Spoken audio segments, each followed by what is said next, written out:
Kamusta kayo guys? We're back to traveling again. Kasi last month tayo ay na-hospitalized because of gallbladder issues. So this time we are back on track to travel. And for this vlog, we are going to travel China and of course Russia. So guys, since we're doing a transit in Shanghai, China, magkaiba yung arrival card for the transit visa. Ang transit visa kailangan niya. For Filipinos, we can apply for 24-hour transit visa. Walang bayad. Pero if it's more than that, ang susunod is 72 hours, which we are not eligible. Hindi kasama ang Philippines. But for the 24 hours, pwede tayo doon kung magta-transit lang tayo sa Shanghai. Kagaya ng gagawin namin. And guys, approve naman kami sa transit visa na 24 hours. So if you are planning to have a layover sa Shanghai, China, then one of the benefits for us Filipinos that we can do para hindi na tayo mag-undergo ng process ng pag-a-apply ng visa at katakot-takot na mga requirements na kailangan natin i-produce at yung wait time na nakaka-anxious talaga, then you can take advantage of the 24-hour transit visa dito sa China, so Shanghai specifically. I'm not sure kung kasama Beijing, and also Philippines is included for the 24-hour transit visa. For the 74 hours and 144, unfortunately, hindi po tayo eligible for that. So walang babayaran sa transit visa.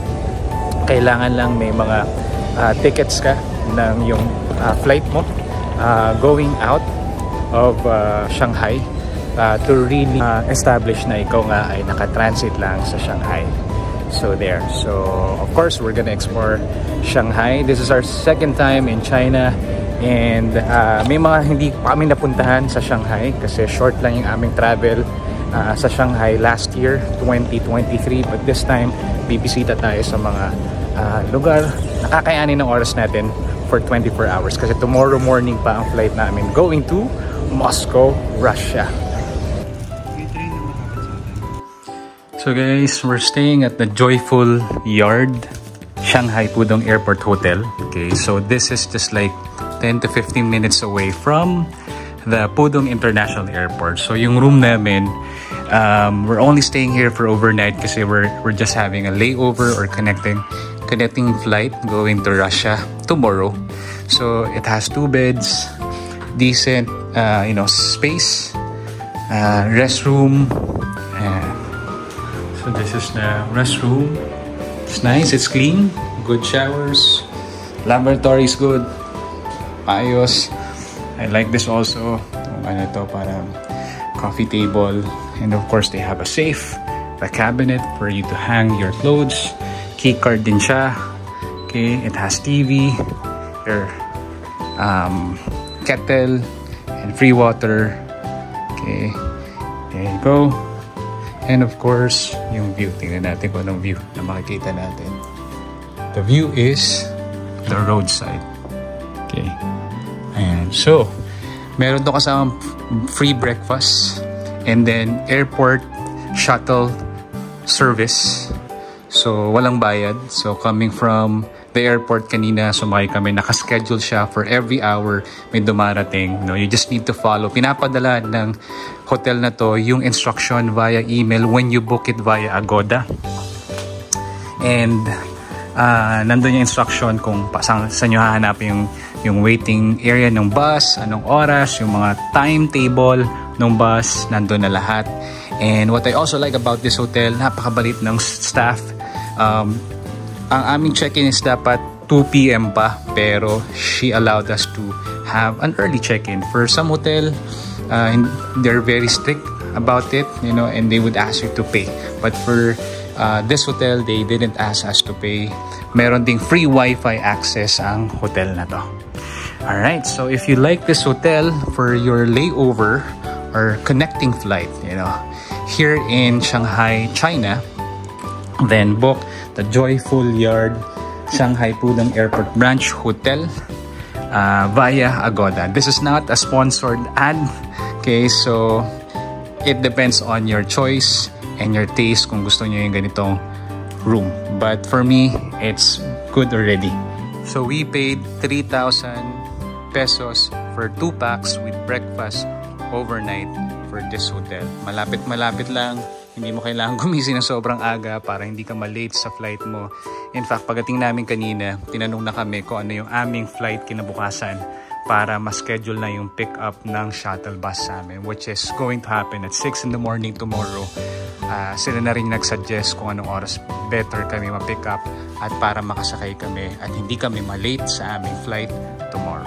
So magpapahinga lang kami, and obviously we're gonna explore Shanghai for this 24-hour layover, but we're not gonna be able to max it out. Siguro ang pupuntahan na lang namin is yung mga place na hindi namin napuntahan last time that we were here. I hope ma-upload ko before ma-upload tong vlog na to. But basically, we're gonna explore it, you know, using the free transit visa, which is the 24-hour transit visa, which is applicable and we Filipinos are eligible without us paying anything. Basta, it's a connected flight.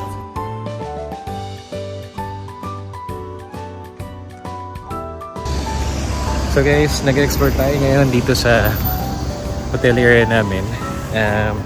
It's actually it's almost 5 p.m. and we're basically looking for a convenience store.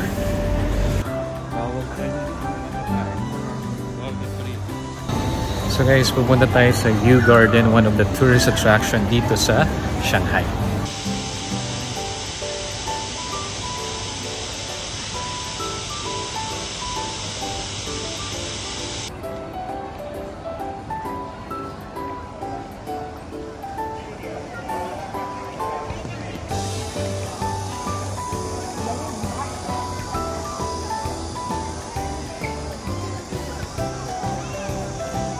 So guys, papasok ngayon tayo dito sa Yew Garden, one of the must-visit tourist attraction dito sa Shanghai. And as you can see, there's a lot of locals. I believe mga tourists din sila. And structure pa lang ng mga buildings dito, mamamangha ka na talaga because it's very unique and very China. Maraming mga souvenir shops, stores, nagbebenta ng mga pasalubong, and of course, mga resto. So yan, ang ganda oh. Ganda ng structure, no? Lalo mamaya pag madilim na, no? It's nice. Ito yung mga details ng mga design nitong mga traditional. Not sure kung building ang tawag nito, pero of course parang pagoda. Pero look at that. Sobrang ganda.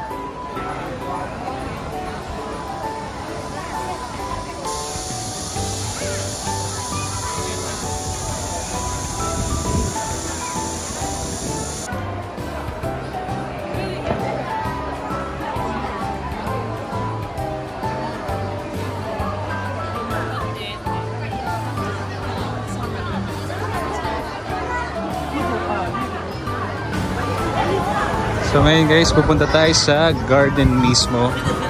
So may bagets kanina nagpa-picture. Maganda kasi daw mag-picture ang mga Pinoy. Kaya si Bagets ay nagpakuha ng picture niya sa amin. So ito yung famous nilang garden na you shouldn't miss kapag nandito kayo. Yan, maraming mga estudyante.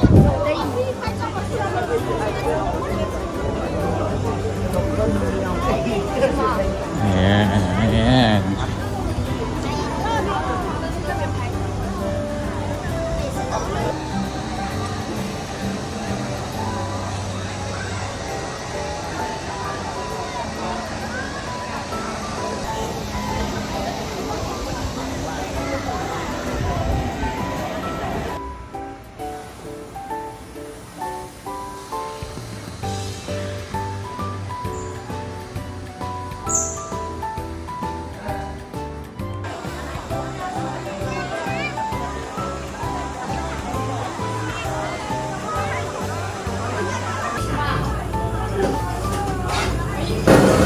guys, nag-refresh muna kami. We're Katie.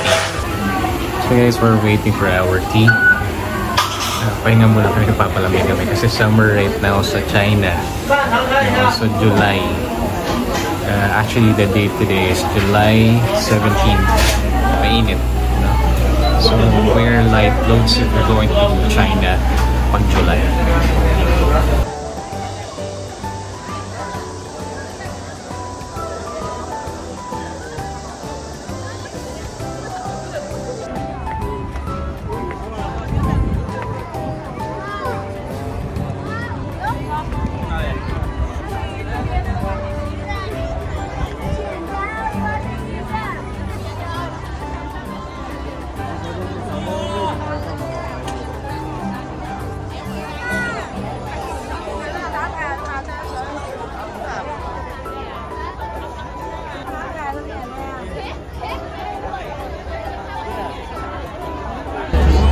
So guys, so from Yew Garden, nagpunta kami dito sa The Bund platform. Actually, walking distance lang siya. It would only take like 16 to 17 minutes pag naglakad. Pero since pagod na kami, we opted to take Didi. Nagbook kami sa Didi. Didi is the Grab or Uber version here in China. No? So right now, we're actually enjoying the view. We've been here already, pero daytime, so we wanted to see it at night at hindi na makabiligo. No? May mga light show din dito sa area na to for you to really enjoy the places. Okay.